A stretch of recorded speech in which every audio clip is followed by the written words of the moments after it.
Welcome back, everyone. So we are continuing in our course on the economics of gender. We've looked at some patterns. We looked at the American Time Use Survey, which is one more data point over and above our HDR, our GDP, and so on, our Gender Development Index. So we've got data. We've got data that shows us some pattern. Now our task is to explain the data. Now this is not as simple as you may imagine. So we are finally going to enter into the world of the model. So a model is a mathematical expression of your explanation. It's a way to express what you think is going on. And you're using mathematical logic, mathematical symbols, mathematical equations, because what math does is it forces you to clarify what are your assumptions, what's your logic. So just because something's mathematical doesn't mean it's right, okay? Because if one of these is wrong, junk in, junk out. And as it happens, for the next segment of this class, we've got this data and we're going to go through multiple mathematical models that explain exactly the same data. So it's possible to see a pattern in the world, in your data, and come up with many explanations. How do you decide which explanation is right? That is the role not just of modeling, but of data testing, of higher level classes to teach you how to do that. Because part of our task is to realize when you see data, there are multiple explanations and you need to figure out which one is right. You can't just say, I've got an explanation, I found a data that fits it, end of story. That would be confirmation bias. I have something I believe in, I'm going to hunt for something that shows I'm right. Instead, in our class, we are concerned with reasoning, which means that we are looking at the data, then we're going to look at the theories, and then we're going to think about which theory is the best to explain the data. So that's where we are. And there are many, many theories that explain this. Our first one is going to be the theory of comparative advantage. So this is an interesting theory. It wasn't actually developed for the purpose of explaining gender divisions of labor. It was developed for the purpose of explaining trade.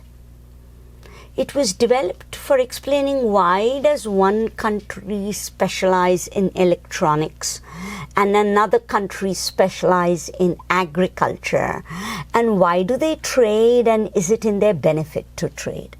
So many of the controversies in trade theory are actually also going to be relevant for us. So if you want to learn more about this, please take a course on international political economy.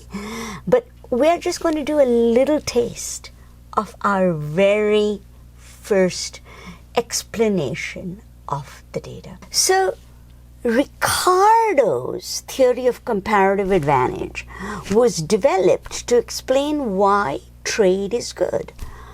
If England is better at producing wine and producing corn, why should it specialize in trade with Portugal?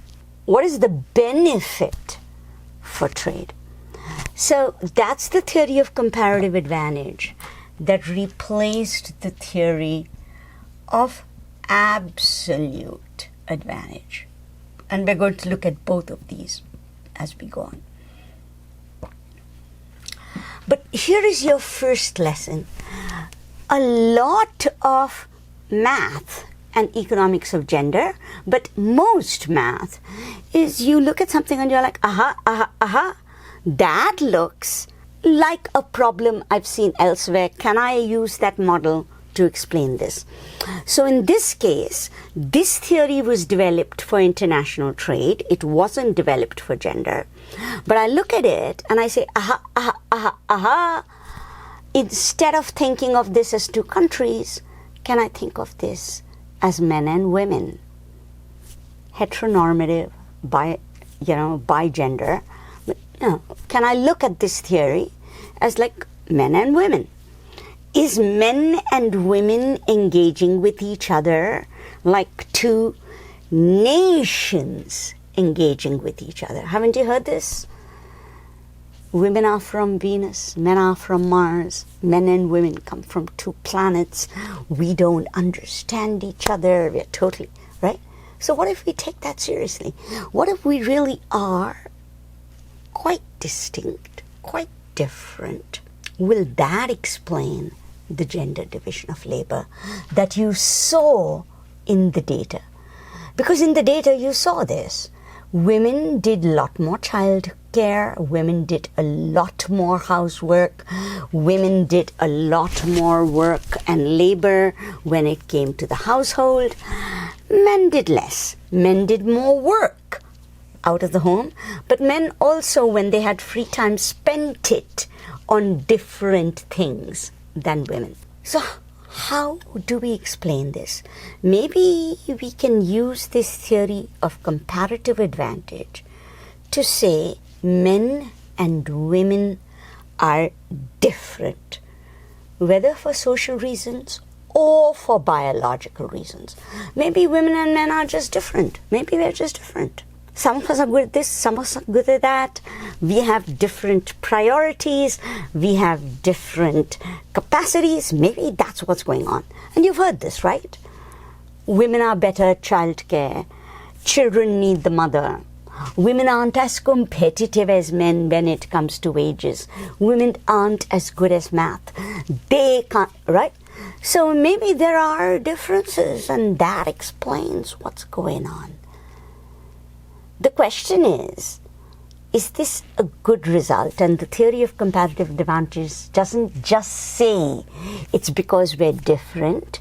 It says it's good that we end up here because we're different. So let's learn this theory. To start, you need to learn a little bit about the production possibility frontier. Those of you who've had this class, you know this in macro and micro, but if you haven't, this is where you watch those videos on the production possibility frontier, PPF. Look at those videos. We're going to use that to come to the theory of comparative advantage.